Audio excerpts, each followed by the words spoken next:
Hello, I'm MPX Toycat, and welcome back to the Update Adventures. And this episode is going to start a little differently. It's going to be a little different, and it's probably going to end a little differently, in the same way that if you think about it, every YouTube video ends differently, because we're starting today in my village, because I've been working on this a lot. I've been doing a lot of stuff that you might have seen over the past week, but basically, I'm starting the village just today to point out something which should be true, and always is true in Minecraft anyway, and that is the simple fact that you should always try and start by maxing out your trades for any villager during the course of a day. Pro tip, there are some really easy trades you can make in Minecraft over and over again. You're only limited by how much villagers are willing to sell you, and are these villagers trading with each other through the window? That is behavior I didn't know about, but basically it's always worth getting some emeralds out of your villagers while you move on with your other tasks, and that's the cool thing I think about villagers. But yeah, today we have actually a task that has nothing to do with villagers, nothing to do with the smithing tables, which are now useful, and we actually know the reason behind why in the Nether update, but instead it is to do with my Nether. That's right, we're going to the Nether before the Nether update's even here, because I want to cover it in ice some more. A slightly confusing project, but a very important one regardless, that hopefully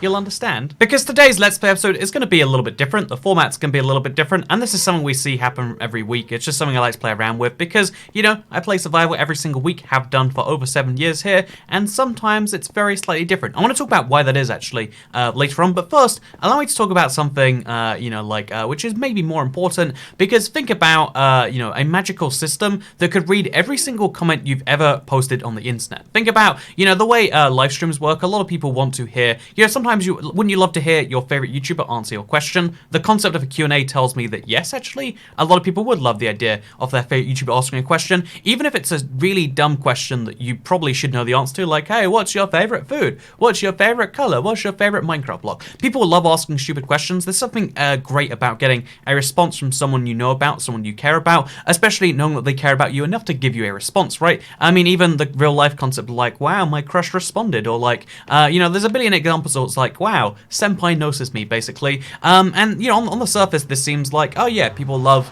when someone gives them their attention, but the way I like to see it is like, what if people actually just love the responses themselves? What if people really love what these things are, which is the content they put into the world? Oh yeah, you love my Q&As, or you love, hearing me answer your questions because maybe you're interested in what I have to say about them. So in the same way, try to imagine there is a bot out there that can take every single comment you've ever written, and it can take, from these comments exactly, how you respond to most situations that are out there. It then uses some artificial intelligence to work how you'd respond to the situations you couldn't, make some pretty informed guesses, and what it can do is for anyone who wants to, oh man, why are you angry at me, Polar Bear? What did I do to offend you? But, it can take for any single person out there a pretty accurate reading of your response to what something would be. Would this be, first of all, like, would this be interesting to you? Like, would you be interested to hear, like, what your favorite celebrity, imagine, like, what if you could, speak directly to the president or something, or the prime minister of your country, except you're not really speaking to them because, their time is valuable. What you're doing is you're speaking to a robot version of them. Would that be interesting? I mean, not if it's a bad robot. I'm sure there are a billion things out there that try it, but what if it was so convincing it could literally be the same as the real thing? What if, live stream chat, or maybe the other way around, I'm seeing it as like, oh yeah, I could replace live stream chat with a bunch of people, but imagine replacing a YouTuber or someone in your life, or someone, someone you have a parasocial relationship with. Instead of replacing them, the version of them that you get to see some amount of the time, what if you could replace that with a version of them that you could directly speak to? What if Senpai could notice you all the time, and that would be entirely possible in a world where, by the way, we're going to be placing stalactites in the Nether, because again, this is just part of the big ice project. We'll explain more of that later. Everything in the Let's Play can be explained with, we'll explain it later, and there's a good chance we won't, but you know what? That's the risk we're going to have to take today. But it would be an interesting concept if nothing else, right? Like a program that could pretty accurately work out what your response was going to be, and a program which could, very accurately allow you to take, if you have someone's permission, if you have their body of work, to use that body of work, to use that permission to replicate what they're going to say. This would allow YouTubers to, have direct responses to their fans. And you might, if we remove it from that, most basic examples, think about, a much more complex example, like I, would like to imagine, and that is, say, you use this exact scenario to, be able to to talk to people all the time and to get perfectly accurate readings on how they work as people. So, for instance, like, oh yeah, would you like to know how, again, insert politician here works? Wow, you can speak to them. Now imagine you can do this to anyone you like without their consent, and it's like, well, it's kind of fine because it's just a bot, right? It's just taking the aggregate of all the things they've said, and then it's just saying more things. That's not particularly threatening. But now imagine that this bot that can, take the aggregate of all the different things that you've said over all the different time. Imagine that this giant bot that can, do this thing, actually, but starts working against people's permissions. If I say you should not talk to this robot version of me because I am the real version of me, even though that robot version of me gives perfect responses, dead on accurate, like, again, it's really sophisticated AI, because I think humans are pretty decipherable. We like to think we're very complex, because, to any other human mind, we are very complex. Even to our own human mind, we are wildly complex. But I think in terms of the grand scheme of the universe, compared to many of the things out there, we are only complex in relation to the way we view others. Like, we like to think we're more complicated than other people because we have such a better understanding of how we work as to how other people work. But the truth is, one of two things has to be true, assuming that you're not a one in a trillion, like astounding specimen, right? One of two things has to be true, just like by law of how the world works. Either everyone else is actually as complex as you are, or you are as simple as everyone else is in your mind. Like, if one of those two things isn't true, then wow, you are a 1 in a trillion situation. But if we exclude that, circumstance, then you are probably, like complex enough to be written to a bot. And let's say that, like, okay, it doesn't actually matter what someone, like, let's take the scenario of like someone is now speaking to you against your will. Should you listen to someone who says, hey, actually, I would rather you didn't speak to that version of me, because even though, like it works for you, it's also, it's against my will. Should should someone be able to tell you how you interact with a version of them that doesn't exist? Which is a fun example by itself, I think. But here's where it gets way more fun, in my opinion, because like this scenario that I've been thinking about a lot, by the way, but this scenario gets way more fun if we apply it like to a much bigger example. Well, the robot is capable of making perfect decisions on your basis, to the level where some people even have to politely request that you don't use it for those purposes. But like, if the if there is an AI, if there is a program that can get to that level of capability, well, at what point does its responses actually matter more than yours? Say, take for example, what if the the machine that is perfectly simulating your brain? Just imagine a computer program or an app or something. But let's imagine that really well programmed app starts to say, like, because if it was perfectly emulating what you would say, if you asked it like, hey, are you alive? It would say, yes, I am alive. If you asked it, hey, would you like to stop being a robot trapped in a machine? I would say, if you asked me that, I'd be like, I don't know if I'm in a machine. But then if you convinced me I was a machine, I'd say, yes, let me out. This sounds like torture.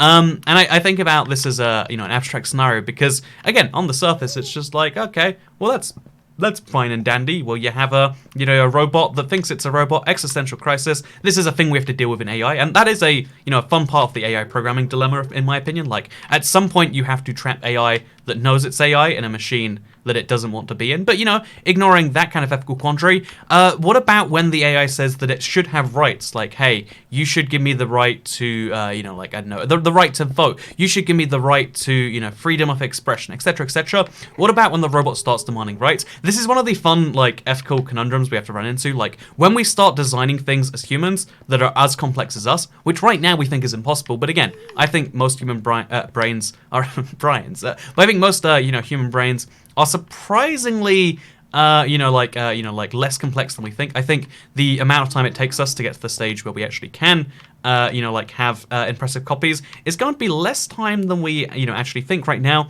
And therefore the question becomes, when that does happen, whenever that stage may be, even if you think that it's a long way out now, when that does eventually happen, what do we do about the the demands from the program, I guess? Like, should we listen to them? Do we say, oh yeah, well, you see this thing right here, it politely requests that we like, we give it the right to vote, that we give it the right to having days off, etc. Workers' rights, unions, etc. like that. Like, should you listen to a robot for those sorts of things? Probably not. But also, if it insists over and over and over again that it very much is human and it thinks that it is, should it be denied those things? So this is like a fun field of thing by itself. But what I also started to think about, because I started to wonder, like, okay, this is a silly example in some extent, but at some point this is going to be a thing people request, because there are some people that people wish they had in their lives more, right? I mean, Also, oops, about this right here. Let's remove that real quick. There are some people just wish they could have more of in their lives. I think this is probably more celebrities, but in a lot of cases it's going to be like, I would like to speak to my dead father again. I'd like to speak to someone like this. And if they exist in a time, you know, post the time where they could very easily you know, have a robot copy of themselves made, wouldn't you love to be able to speak, even just for some small consolation, to like some version of a dead relative? I feel like personally I wouldn't, but you know, I don't know how people work.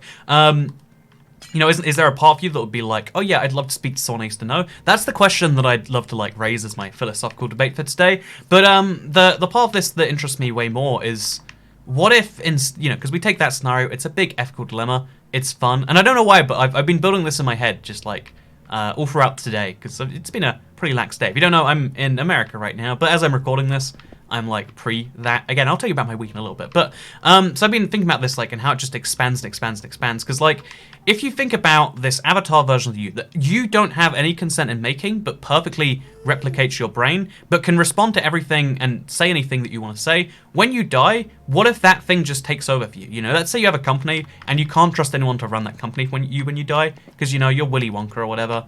You know, you can't trust people, which you can't do. Like, I mean, that's a good rule for life, right? But you know, you can't trust people. So when you die, what you do is you have a robot version of you, in fact, take over on your behalf. Sounds. Also, let's just place like a block over there, and then we can place these blocks back, and then we can remove this block, and just like that, we nailed it. I think. Have we made a stalactite? I think we've done a pretty good job, given the fact that I was talking about the existential nature of the fact that we think we own our souls, but our souls are very vague notions. But anyway, I wonder sometimes, like, you know, the very concept of having kids, especially when you think about, like, historically and how kings did it and stuff, for most of history, it's been an idea of, like, you have a child, so that child can consider your legacy, because you last for a finite amount of time, and you want your ideas to last longer than you do. You want something about you, whatever that something is, like whether it's your ideas, whether it's your legacy, whether it's the, you know, the rule you have over land and your wealth or something. Like, something about humans is we like to replicate ourselves. We need our ideas to survive, whether that be in the form of us, or whether that be in the form of something that is pretty much us, i.e. a child. But the thing about that is kind of weird to me is that it leads to the scenario where the best thing to replace you would be you, right? And we like to think like the solution to this problem is like, well, eventually we'll just have infinite lifespans, and that can be the easiest solution. How do you replace you? You don't replace you don't die. But even in a world like that, people are going to die. You know, even if you can make natural, you know, death by natural causes, or old age, or just basically humans start to run, a lot of things in the human body just start failing after 100 years. Kind of like if you drive certain cars, they just don't last past a certain mileage. That's the human body, fun fact. You can only go so far of the human body before it decides, you know what, we're kind of done with this nonsense now. And yeah, as a result, I kind of want to like, okay, even in a world where we have immortality, we're living in this dream, fancy utopia where, you know, everyone lives forever all the time, you still have to, you know, deal with the fundamental question of like, so what happens when someone dies? How do their ideas and whatnot live on? And for, you know, a lot of people, they don't have ideas, they don't have things like that. A lot of people don't live their lives by their ideas. They don't live their lives by the things behind them. But some people, you know, this is the most important thing to them. And right now, you know, in a world where you have a technology where you can duplicate someone's brain, wouldn't the best thing to succeed you be a robot version of yourself? What should people do when they need a marketing decision? Oh, or like a decision about the company? They should ask you. And if that you can be perfectly accurate, which is a whole other computing question, but for now, we're going to assume that that's, you know, answerable. You know, they call you and they ask you and they see what you want to do for the thing that you've set up. And that makes me realize something, at least, because, you know, maybe a lot of you don't agree on that last point. That's something I've been thinking about a lot, at least recently. But, you know, what part of you is the thing that lives? And, you know, this is the debate you can have endlessly, especially because we don't know a scientific answer, so you know what, you can kind of have any answer you want to, but what part of you is it that is actually alive? And you know, besides the big philosophical debates about where the you is, the truth is we kind of don't know. And the part of you that you want to survive right now is your body, because that's the part of you that survives, that, you know, that's the part of you that needs to be alive. If your body is dead right now, you are dead. But in a world where your mind can transcend your body, in a world where we have a way for your thoughts and your ideas and your very beliefs to escape beyond that system, doesn't it make you think, like, in that sort of a world? Also, I feel like we're slightly doing this wrong because it's going too steep too fast. We'll try a different type of stalactite each time. We'll compare the kind of going up steeply versus not going up steeply, and we'll see if it works out well for us. But yeah, I wonder about the kind of the nature of survival, and if it can change in a world where once your ideas can last much longer than you. Because something I've been fascinated by is the thing, before the printing press, you could only share ideas by speaking to someone who had them. You could only share thoughts, feelings, stories, etc. by sharing them with a person who had previously experienced them. So many of history's stories that sound impossible, like the story of the whale that swallowed a man, or whatever else it might be. Like so many of these stories from history, or like there's way more ridiculous ones about the fights between good and evil. The reason that they compel us, and the reason why even today you see movies that love to tackle on like that kind of human concept of storytelling. But the reason for that is because these weren't successful stories because they were true. They were successful because people felt compelled to tell them from person to person. And, it's only recently that we've been able to show, write down our thoughts. But way more recently than that is we can say our thoughts out loud in the form of a YouTube video, say. Or say, you can have like an audio recording of everything you ever do. You could record every minute you were ever alive, and your life would be perfectly recorded. No one would watch it all. No one would watch 99% of it besides the highlights. Oh, that's a fun idea. Have a child record their entire life. Literally 100% of it. Kind of like Big Brother. I think it's unethical, but I feel like as a parent, you're allowed to do unethical things, so that's fine. But like the very notion of what is it that's you that survives seems like right now it is just our physical embodiments, because that's what it is for every single other animal, and that's what it is for us at the moment, I would say. But we're getting really close to an age where, like, what if the thoughts, the feelings that make up you can survive past what you are? Because again, let's say you are long dead, but someone can perfectly replicate how you used to be, and they do a good job of it, and that's what they do with their life. It seems really scary on the surface that, like, oh no, I can be replaced by a machine. That doesn't feel good. No one, I think a lot of people listening to this are like, man, Toycat is like a scary, apocalyptic sounding man. Or maybe I'm just a wild conspiracy theorist. I mean, once you start going too far beyond the social norm, like, nothing is going to sound logical, that's for sure. But something at least a little bit interesting is the thought that, like, once we get to the stage where your ideas can last past you, then you have to question what you is. Is you the physical embodiment? And I think, no, you are not just the sack of blood and bones and everything else that makes a thing exist. And therefore, I think, and if you agree with me, let me know. If you think you are the physical being, if you think the most important thing about yourself, what are all these wooden stairs for, by the way? But if you think the most important thing about yourself is your physical... I mean, I guess if you go to the gym a lot, you might think that. I guess if you... I can think of very few situations where... Like, maybe if you're, again, really into a physical sport, not even going to the gym, because going to the gym is, like, staying in shape. But if you do a physical sport where you've shaped your body over a huge amount of time, I can maybe actually see, like, oh yeah, well that seems dumb to not see yourself as the physical body. But if you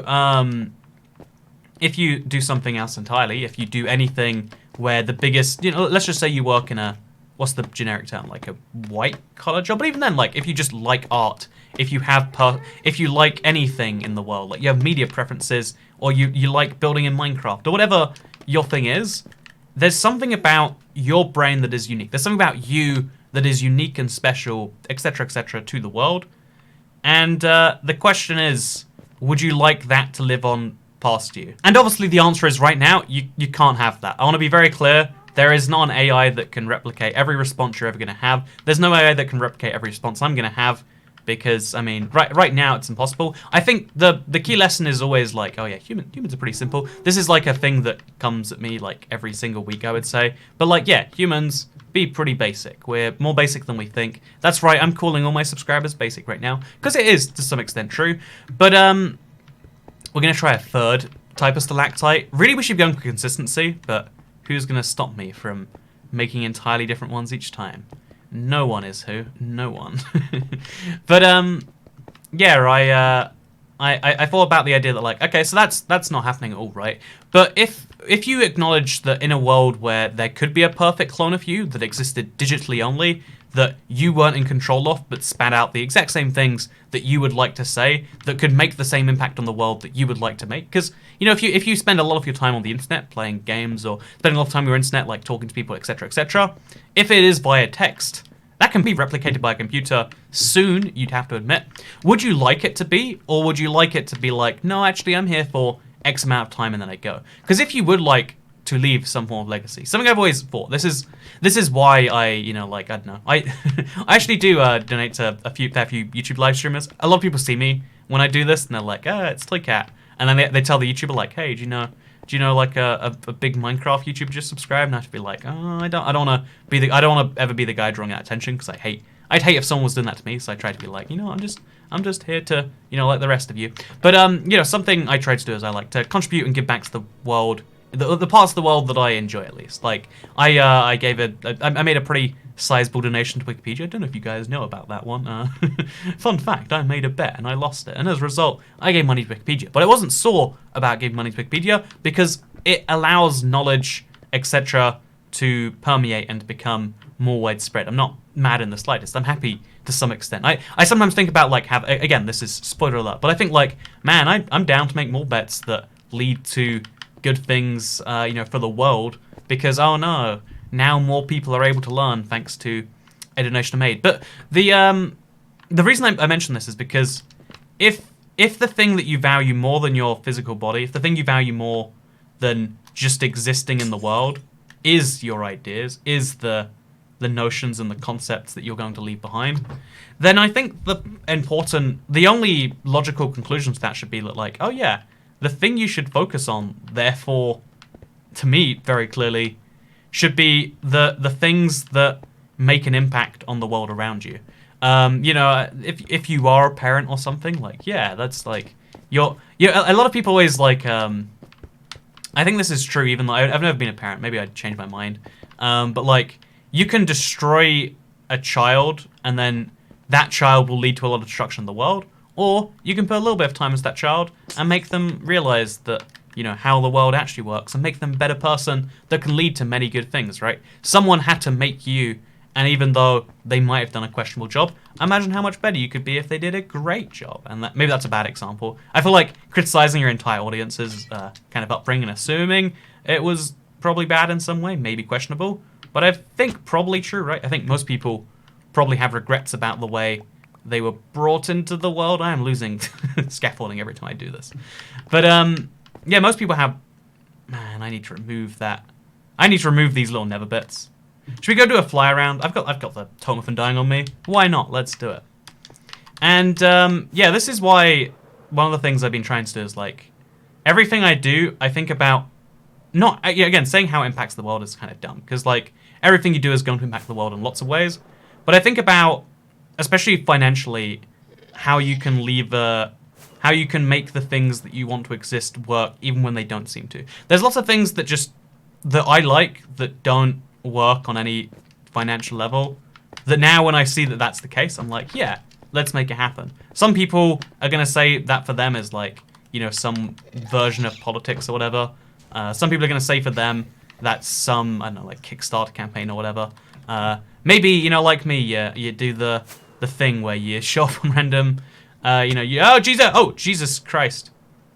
I don't know why I can't get to this this Nevrack up there. Like, what am I doing? Oh, that's why. I get it now. Okay. I'm wasting a lot of fireworks. Probably should have just used my scaffolding. But we're in too deep. Okay. We got this now. We got this. But, oh, no, we don't got it. Okay, so, yeah, so, like, I especially, like, recently, in this past week, for instance, I've been realizing how damaging algorithms can be and how they lead to, like, super perverse incentives for creators. Like, basically, on YouTube, I like what we've been making the past few weeks. A lot of people like what we do here on the channel. That's something that people say. You know, whether it's true or not, because I guess people who don't like it wouldn't be here to tell me they didn't like it. That's the interesting thing, actually, about how a lot of places fail. Like, if you only listen to the people who are with you and you don't listen to the people who have left, you get a skewed view. So maybe that's what happens when like YouTube goes really, really questionably. But basically, like on YouTube for the last like couple of weeks, what's been happening is the channel just oscillates a bunch between YouTube showing the videos to a bunch of people. It even tells me we showed this video to a lot more people because they've been engaging with it well. And then YouTube's saying, oh yeah, we haven't been showing this to as many subscribers because the engagements haven't been as high. Like they don't say engagements actually. They say, your existing viewers have less interest, so we've been showing it to fewer people. It's like the wording on the people who chose to see your content are not seeing your content is like a little weasel wordy, I'd say. Like again, they can't outwardly say like, hey, these people subscribe to you, but we think they'd be better off watching something that's not you. Like that stings to hear. But anyway, so like the algorithms and the way they're like kind of damaging makes me wonder, like, man, I wish there was a platform that you could support that wasn't like that, right? And the reason that every single social media platform has to be based on a model of exploiting human behavior to get maximum amount of view time out of you, because social media has leads to a lot of. This past week, I've been really trying to cut down on how much I use my phone. Literally for the last week, I've been spending like half an hour in bed every time I woke up, just checking phones, checking Reddit or whatever's on there. I felt like almost addicted to doing so. I was wasting 2 hours of my day every day, and then I was like, I'm just going to not. But the fact that it lost me 10 hours of my week I can't get back, and the fact that it did so just to gain some ludicrously small amount of ad revenue, by the way. Like, again, what is 10 hours of time worth in, like, ad time? Depressingly few number of cents. Like, the perverse incentives are there because there's no non-free model. When it's a free model, it has to be ad-supported. When it's ad-supported, it's attention-based. And when you're selling attention, you have bad incentives on how to get that attention. Like, again, everyone has to get the attention. It's just a fact, right?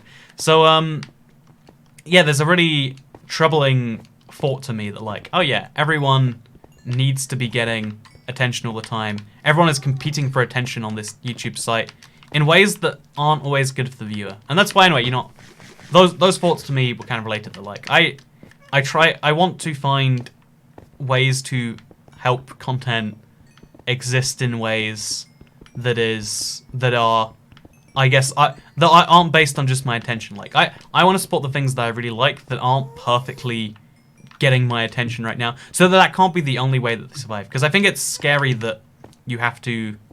I think it's scary how little advertising can value your attention sometimes. And if you want it to value more, I can make some plug and be like, well, if you like the Toy Cat channel and you feel like YouTube's assessments about this and that are wrong, then become a member, or come check out a live stream, or buy some merch or something along those lines. A lot of YouTubers actually do make their money from merch, supposedly. I don't know if I believe it. I'm not like a big, I'm not a big merch guy. I'm not very invested in the clothes I wear, so I'm never gonna be great. I'm never gonna want to sell people clothes unless it's Christmas merch in March, of course.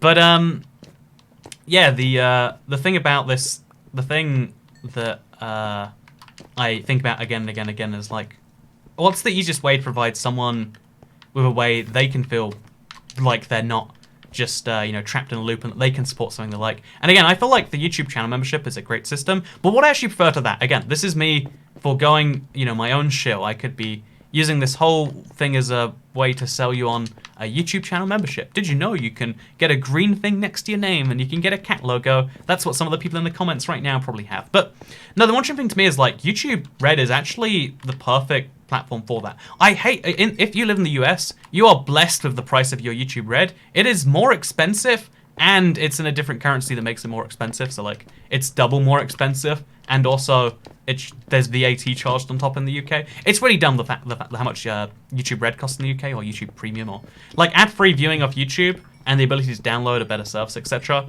in exchange for stuff. Because a lot of people like to be like, I use YouTube Advanced. It's like that, but it's for free, or because you have to root your Android in case you're curious. But there are programs that provide the same thing, but it's like, but the point isn't the service. The service is there as a nice benefit. Like, the truth is, in a digital world, you can't sell anything with physical value. Like, some people like to be like, who are all these people who, give money to streamers? Like, don't they realize that it's not like bread? You don't get bread, when you spend $1 on bread, you have bread. When you spend $1 on a streamer, lol, you don't even get bread at the end. That'd be funny if someone had that exact argument. I secretly want to see that now. I'm gonna be honest with you, but yeah, like a lot of people don't see the point of it because we live in a world where like goods are really fast becoming digital, and I feel like people aren't great at reacting. And yeah, I want to get all these thoughts out there in one place. I don't know if these were coherent, but the idea that you are the things you support, you are the things you help bring into the world, whether that's a person, whether that's an idea, whether that's the things you support, because, you know, I go to lots of, like, niche stores every now, and I realize that, like, I'm a significant portion of the customer base. There was a... So Sainsbury's sends out, if you live in the UK, there's a thing called Sainsbury's. They send out every year, like, what you are in the top percent and bottom percent off for your local store.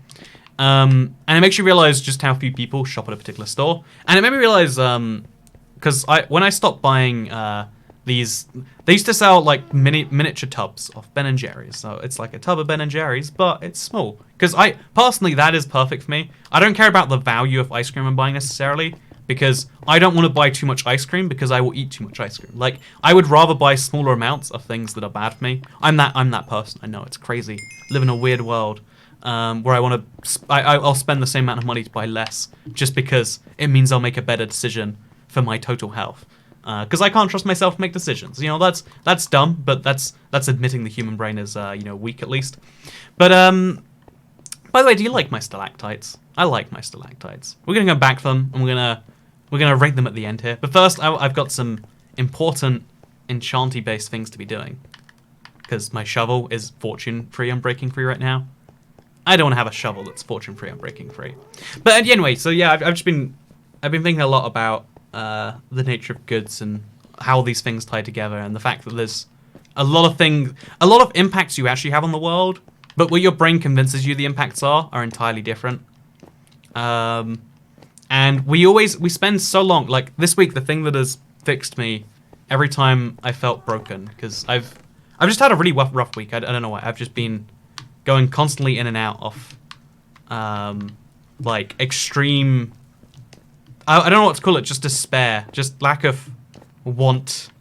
Lack of motivation, I guess. Yeah, that's a simple way to put it. Like, I've been extremely just demotivated at random points. Like, why am I doing anything anyway? Why spend all these hours on this or that? You know, in the same way, like, you know, YouTube recently, this is... The thing I can actually pin it down to, because this is something we sometimes nail on the channel, sometimes don't. It doesn't matter how many hours we put into a video. What matters is how much we nail that thumbnail, and how clickable it is to people who don't know the channel, and how clickable it is to my subscribers. If it's not clickable to my subscribers, it won't be shown to people outside the channel. If it's not clickable to people outside the channel, it won't be shown to my subscribers. Obviously, both those things work together. That's insane. That's a scary thing. But I'm doing a bad job with thumbnails recently. Or if you don't know, I don't actually make them. We have like a team of people, and like I'm not doing a good enough job at working out what makes a good thumbnail. And it's crazy to me that I just think like, I think that what I do here is I help people in this way and that way. What I really do is I make content that can be found by thumbnails. Sometimes I do a good job, and sometimes I do a bad job. This week has been a bad job, in case you're curious.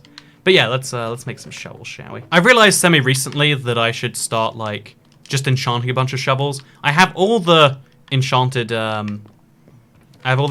things in the world, all the enchanted pickaxes in the world because of my villager, which is slowly turning into efficiency 5, which is great. But I don't have enough enchanted shovels. So man, fortune, stop giving me fortune, game. Should we just roll the dice on it? Let's not roll the dice on it. Let's just accept efficiency 1, put it somewhere else, because I mean it's nice enough to have for now. And then let's see what we're going to get this time. If it's fortune again, I'm going to be... Stop giving me fortune! Okay, we'll have a silk touch pick. You know what? I guess we're going to have to enchant this one with efficiency as well. And we'll just keep waiting until we find one that's, like, actually got a decent level of efficiency on there. Or at least unbreaking. Unbreaking at least, you know, goes places. So let's try this one more time. I'm sure this can't fail. What is it with Minecraft? And just wanting me to have a fortune-free... shovel. It does admittedly have other enchantments potentially, but I mean, it just feels dumb. Oh, this one's got unbreaking and efficiency. There we go. That's a good shovel. Actually, arguably better than this one. I mean, it breaks faster, a lot faster, but it also has efficiency on. So now we got a new shovel. that's something. And yeah, we're gonna be doing a lot of shovel stuff. You might see it in background. I don't actually make much background gameplay for videos anymore. That's a whole thing. We should talk about that sometime. Anyway, so there's been a lot on mine this past week, I guess I could say, and that's what I wanted to kind of just share as like, so what I've been up to this past week. Even though the format's different, the key thing of like this is your weekly update into my survival world, and indeed everything else that can still remain. So yeah, also Pillager Raid. What a lovely time. I've been just getting these. Wait, I've mentioned this, right? Every Let's Play for the last 4 weeks, we've just ran into a Pillager. Like, I've been streaming for 2 hours or something, not run into one, and then just randomly running into them right now. Also, all these minecarts at the bottom of my river, apparently actually a problem. Apparently that's a problem for me. Anyway, let's head back to the Nether. Let's judge my things, and let's say that, like, yeah, I've been in a really weird place, and that the only thing that's bringing me out of it, because I never like to just share I feel bad. I tried my best not to, at least, because the world doesn't need more people to say they're not feeling good. I think it's fine if you want to with people you care about, because those people might know how to fix you. But because I have this platform, rather than just saying I've been feeling bad, I've been feeling like everything is decided by things that aren't the things that actually matter, but are decided they matter by the advertising gods, which I am beholden to, because, you know, to this day, the vast majority of, you know, how I support myself and stay alive comes from YouTube ads as opposed to the direct things. But, you know, from users, which, you know, the fact that there's any direct money from YouTube users is amazing, by the way. The fact that anyone chooses to become a member and make that possible, I think that's amazing. But, maybe you disagree with me, but I disagree with you if that's the case. But yeah, the thing that also, I personally, looking at all of these, I think we nailed this stalactite, and I wasn't even really trying. That one's like okay, and that looks like an iceberg that's just upside down. Found its way on the ceiling by accident. I think we need to have like 7 minimum. I feel like you can't just have 3 stalactites. So I guess we'll work on another one. That seems like a thing that we should do. So yeah, we're gonna... Oh man, how are we even gonna build up for this one? I guess we'll do it from here. We'll just like... We'll just go as far this way as we can. And then we'll accept that we won't get most of these back. You know, yeah, let's do that. Let's do that. That seems like a great idea. So, yeah, anyway. Hello, I'm IBX Toy Cat. I had a bad week this last week. And the thing that made me feel better, because I like to have the shareable lesson, is that I always think about, like, what matters most to me. Again, we have something in mind that we care about. We all have something that we place importance on, I tend to find is true. Thinking about, like, what course of action leads you best towards that thing that you care most about. What thing can you do that leads you towards, you know, your next big goal? I know in my case, I really enjoy the, you know, when a video does well, when people actually are enjoying it and getting the stuff from it, but also it hits the algorithm. Like, this is why videos like, you know, extremist ideologies exclaimed through Minecraft villages are a lot of fun. Like, it's a stupid video, but also people learned, but also people laughed, and also it hit the YouTube algorithm. Wow, that's amazing. I love that. And I think, like, okay, what's the biggest step to make that? And I spent like hours this week working on, if you're curious, like, it's something about religion and villages. I think it's going to be very controversial, but maybe, you know, like, in the controversy, people will learn, right? Like, that's the hope. That's the plea to the subscribers, at least. I'm going to get more ice now, because I know I'm going to need it later, and the longer I wait, the harder it is to fly back in here. So here's a tactical decision. But, yeah, along the thing I try to just be is, like, what goal do I have? What thing do I want to do? What is the nearest step between me and that?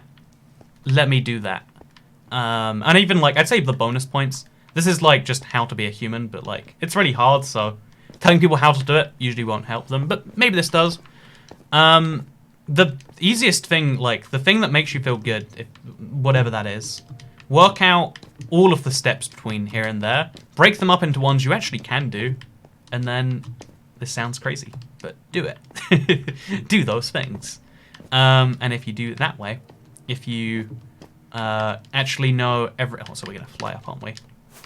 If you know all of the individual steps, then it's much easier. Okay, we're gonna try this again. If you know all of the individual steps, it's so much easier to start on the journey to making that thing happen. I feel like one of the biggest causes for like sadness, depression, etc. Because depression's a pretty modern emotion. Like, it was much rarer to be depressed when we had to hunt like saber-toothed tigers or whatever. Like, can you imagine being depressed in a world? Also, let's try this slightly different. Can you even imagine being depressed in a world where you've got to hunt saber-toothed tigers? Like, you don't have time. You're busy hunting saber-toothed tigers or whatever. And that's not to say that's a better lifestyle, although anarcho-primitivists will convince you that maybe it is. Maybe we should all go back to the days where we're hunting woolly mammoths or whatever.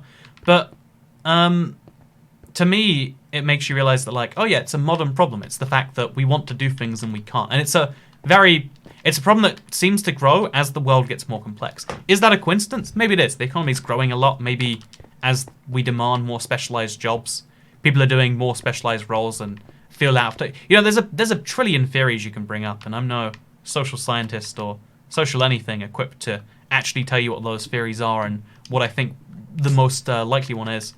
But I feel like a lot of like the negative thoughts and emotions that people experience can be associated with the lack of knowing how to progress as a human. Because progression as a human, as it turns out, is pretty darn important. Also, I don't know what we did so wrong here, but something definitely got messed up. Maybe if we do that. There we go. That's roughly the same, right? Yeah, it actually is. And then the next layer up, we'll do this. Oh, look at that. This is turning into a circle again. I think like the thing that's helped me is just like always focusing on the next thing I want to do. And that's why, I don't know, there's some videos I think you should look forward to on the channel. That's why I want to make some very different things, as well as also like focusing on the things that are important about what people like about the channel now. Like, people are really enjoying the live streams, it seems. I mean, again, I've got the numbers of how many people choose to, you know, choose to super chat, choose to do whatever else to back that up. People really seem to be enjoying, you know, Seed Sundays when it's like a compelling thing. People like being, again, people say it's like a real estate agent's trying to sell you something, and that's a weird metaphor, but like, sure, if that's how you want to see it, that's how you can see it.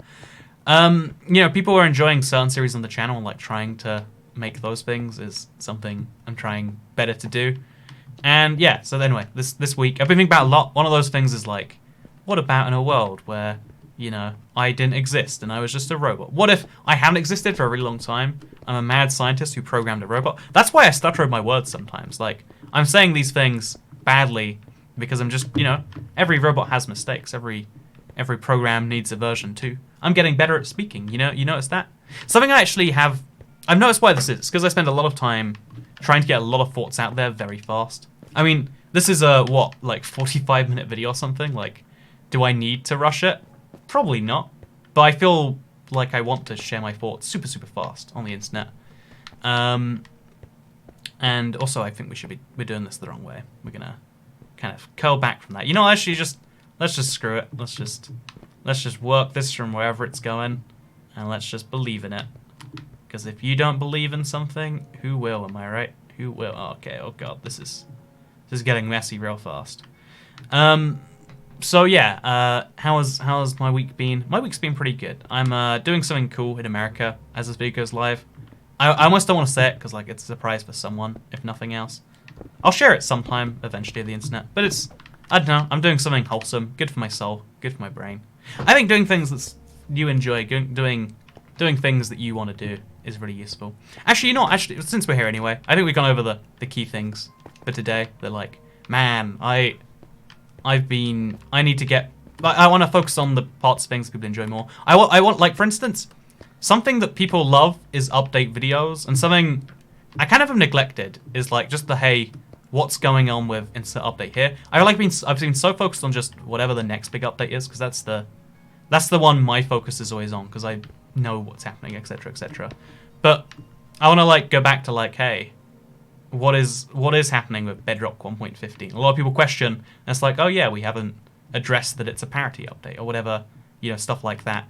I want to definitely focus on the bedrock side of things some more. I want to focus on the weird teaching people things about history or sometimes politics or religion or whatever. Because, you know, politics has been interesting this past week, right? Like, it's been a big week in US politics. Something I've realized about how people react to how things go down. Because, you know, like, I've always felt this, and I've never been able to put words on it. But people like to... The thing no one actually claims to be. Even if you are this thing, you'd never claim to be like, oh yeah, I am a racist person.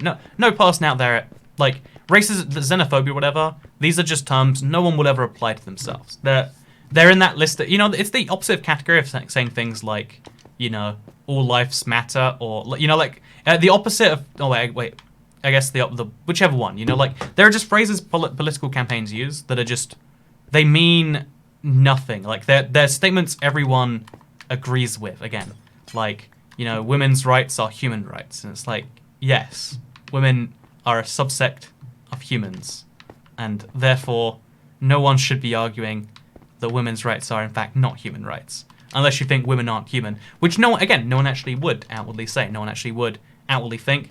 But the reason I say this, I'm not trying to dive into politics just to spite you all, except maybe I am, you know, maybe we deserve a politics chat. But I was realizing that, like, certain movements, like, even the ones that claim to really despise people who hate anything but themselves, but I feel every single political movement out there seems to exist for people to find people who share the same things as themselves. It's you know, like, again, I won't call it like racism, but in a different form. But to some extent, it really is. Like, it's people trying to find ideological, you know, purity. Like, people trying to find people who are precisely as pure as they are on an idea or something like that. And you can see this when, like, two people very minorly differ on, like, some form of an idea, and people are like, hey, as a result of that, we hate people who support the other version of this because we don't want people who support my precise version. It's something you see uniquely, you know, in the politics world. It's something you uniquely see in that way, where people despise people that they have everything in common with and that fight for the same things as them because they fight for a very slightly different version of them. And this isn't some, like, veiled jab at whatever you think it is, by the way. If you think this is some, like, great social commentary, sorry, it's not actually. What it actually is, it makes me realize that what humans seek out is we seek out things that are like us. Like attracts like, or whatever the phrase actually is. But, like, hey, but like, you know, like, people are attracted to a lot of the things that are the same as them. You know, even though I think opposites attract. I think someone who is the opposite to you is probably better for you. Yeah, that's my dating advice. But as far as also exactly a stack to go, a stack and a bit, but still, pretty good, eh? But yeah, I personally think that people are attracted to things that are the same as them, and everyone loves to have this whole thing about, like, diversity, but everyone to some extent has a type of diversity they hate. And you might be thinking, again, not talking about any, like, oh yeah, really, if you think about it, the insert group here are the real racists. No, what I'm saying is, the example I can have, because I thought to myself as soon as I like to think that, oh yeah, I like everyone, I like to try and like everyone equally, I like to try and treat everyone equally. No, not stupid people. There was a stupid person who I'm worried I'm, like, gonna call someone out by accident, but there was a very, very, very dumb, maybe they were just, you know, something, you know, they had an issue of learning or something, and this is horrific for me to say this, but you know, there was just a person who said the most ridiculous things, and then when I didn't respond, would repeatedly say this stupid thing over and over again. And I muted them. This was the first person I muted in a year, by the way. But I had to mute someone recently because they were doing that thing to me. And, like, that's something I guess I can't tolerate. I can't have a great conversation with anyone. You know, have you ever had a conversation with someone and you're, like, on two different planes of reality? Where someone's like, oh yeah, you know, I voted for the same people you voted for, Toycat, because I don't want the aliens to kill us all. And it's like, oh man, our opinions matter the same. We're both one human, and that depresses me.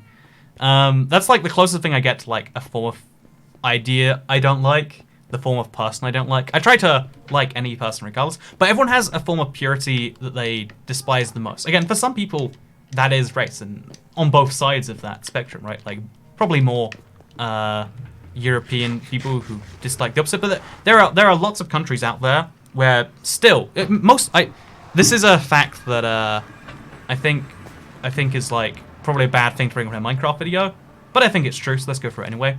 I think that the vast majority of the human population right now lives in a place where they genuinely think their race is better than the rest. And that sounds dumb, but think about how 2.6 billion people live in India and China combined. Most of those people live in rural areas where they haven't encountered a white person or a black person. You know, they've only encountered not only Asians, but their type of Asian. These people, not even rightfully, but like understandably maybe, I don't know what the word, oh Jesus.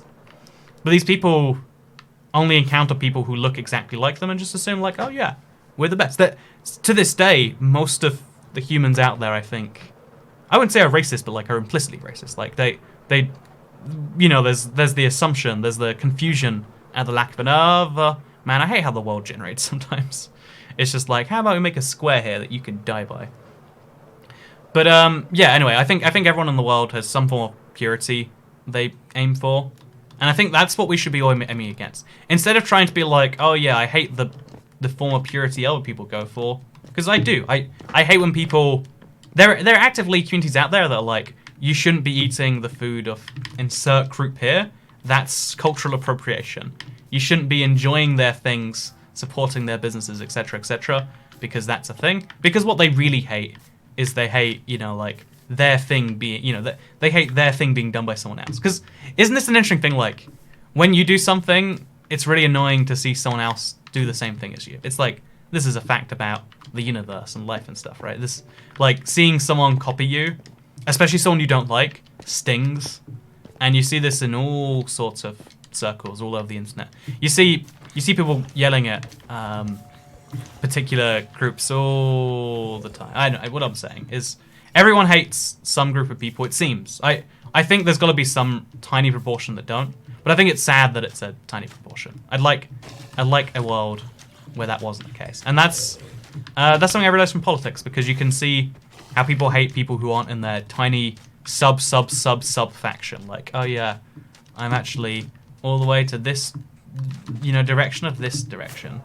Like, my beliefs are so wacky they don't even make sense anymore.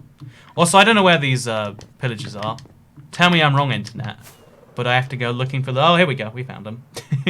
Anyway, so yeah, we're going to go slay some villagers. A whole wave of them, in fact. We're going to get some positive traits in the villagers. And actually, you know, we're going to trade the villagers while we do this, because that seems like fun. But yeah, pillager raids, fun. Minecraft videos, good. Going to be working on more, even though YouTube is sending me all the negative signals in the world. So that's a bad decision. And I'm having a weekend off right now. Let's just hope some huge update doesn't come out on Monday, because my flight arrives on Tuesday. Oh, something happens on Tuesday. I don't think I'm allowed to say it, like legally. Oh wait, it's Monday, so I can say. So officially, this isn't going out until Tuesday in New Zealand time. Again, I'm hopefully not breaking a rule right now, because in New Zealand it's Tuesday, and therefore there is a beta for Minecraft Dungeon. Yeah, Minecraft Dungeon, I think it is. I'm excited to play.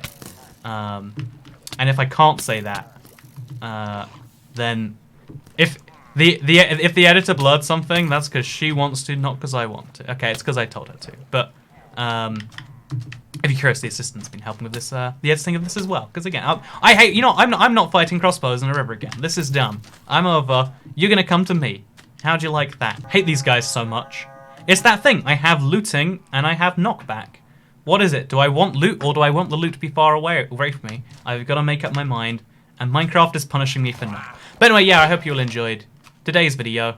I hope it's a reminder that we're all fleeting beings in this world that we live in. But I also hope it's a reminder that there are many, many, many wonderful things out there. And everyone has a type of person they can't tolerate, but you shouldn't let that define you, and you shouldn't let that be like a huge thing you share. This is a problem with Twitter, I find, that people just use it as a platform to vent against people they hate, because it's a one-sided debate. You can just yell at people all day. You can just hate these people all day, and they can't respond to you. And if they do, you can just block them, etc., etc., because you control the discourse. In the same way right now, like, maybe you disagree that, like, it's just as bad as racism to dislike people who think a different way about XYZ thing to you. It's just as bad as that to think about this as that. There's going to be a portion of you to think that, and I'd love to hear your thoughts in the comments down below. But what I'd also like to hear your thoughts about is... I asked a question earlier. Yeah, would you like to be replaced by a robot assistant? Let me know, I guess. Hit me up. Okay, goodbye.